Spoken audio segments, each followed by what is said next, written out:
We are 12 weeks into the second session of the 67th Idaho legislature, and they are still in session. I know that's a lot of numbers to throw at you, but nothing like the big numbers thrown at lawmakers last week.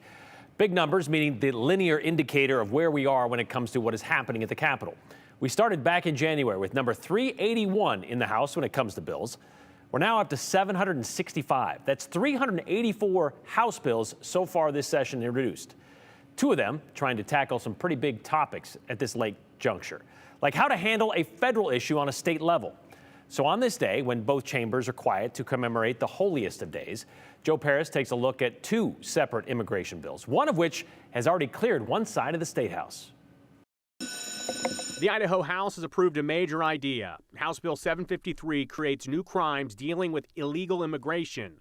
The proposed bill would make it a misdemeanor the first time and a felony any other time for a quote-unquote alien to enter or attempt to enter the state directly from a foreign nation or simply maintaining an illegal presence without the right paperwork. Article 1, Section 10 gives us the right as a sovereign state to take care of our own borders and our own land. These are our people, this is our land, and it's our duty and job to protect it. This is the job of the federal government, and we know that this is a similar copy to some legislation in Texas that has been blocked by two levels of federal courts. The extended debate on the House floor saw heated back and forth between lawmakers that see the implications of the idea very differently. Through either your traveling or your food, you're kidding yourselves. So to take such a stand to beat up and denigrate a population that brings value. I object, Mr. Speaker. Denigrate stuff. I don't think that's the intention of this bill. So continue. No one is debating. denigrating a population. Okay, that's fine. I'll continue on. Yeah, watch it. Come on, guys. More often than not, those of us that follow the law and do not hire illegal labor. What we do is we hire under an H-2A visa, and if you want to know about the program, I can tell you about it. It's a difficult program to comply with. It is expensive, but we do it because we follow the law. At the end of the session, some lawmakers questioned the timeliness of such a complicated bill. I think the time is not ripe for this bill to be voted on positively by this body. It needs more time. It needs more development. It came in at the 11th hour. I saw it yesterday. This has had no input from the ag industry. It's a great political football that we got to close the border. I don't think anybody in the whole state of Idaho is proud of what the border looks like. If Congress is not going to act, the laboratories of democracies called the states can act.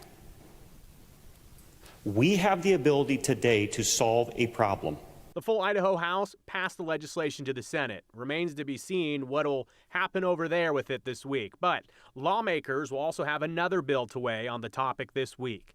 House Bill 756. It puts in Idaho code a ban on knowingly hiring an illegal immigrant, tells medical facilities accepting Medicaid to keep a report on how many aliens they serve, mandates E-Verify use for public agencies and private employers with 20 or more employees, and adds the crime human smuggling for a person who knowingly and willfully transports a person into the state who has entered the United States in violation of law. Sponsor Representative Judy Boyle gave a simple explanation as to why she is bringing this bill. Roadblocks are needed to discourage them from coming, and that's what this does.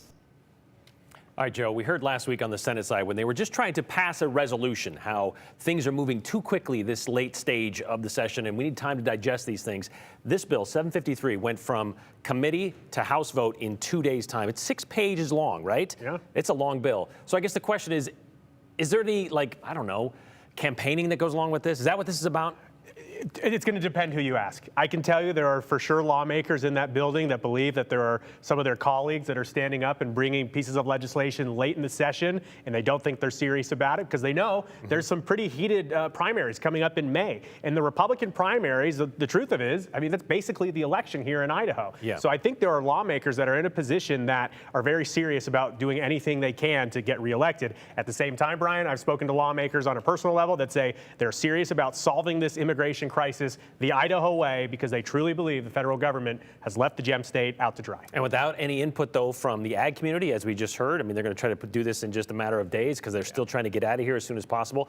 Last question. A lot of people saw that Representative Scott saying to Representative Mickelson, yeah, watch it. What were the repercussions of that? Right. So the House did go at ease for a short time, and the House Speaker, Mike Moyle, he basically gave a warning that, hey, guys, let's not make this personal. We know that this is a very sensitive issue. We know there's a lot of debates in this, but we can't be calling each other out on a personal way. I think even the House Speaker, I could go back and look. I think he said we're all friends here, which may be a little tongue-in-cheek. Okay. So we're still got a couple days left, possibly, right? Are we still looking to get out this week? Still budgets to pass. There's still budgets to pass, and there's still big ideas out here. So, I mean, again, and I think there was a misconception among some of our viewers that thought, oh, they have to be done by next week. Yeah. Idaho's not like Oregon. There's no hard out. This could go on forever. We'll see if it does. Thanks, Joe.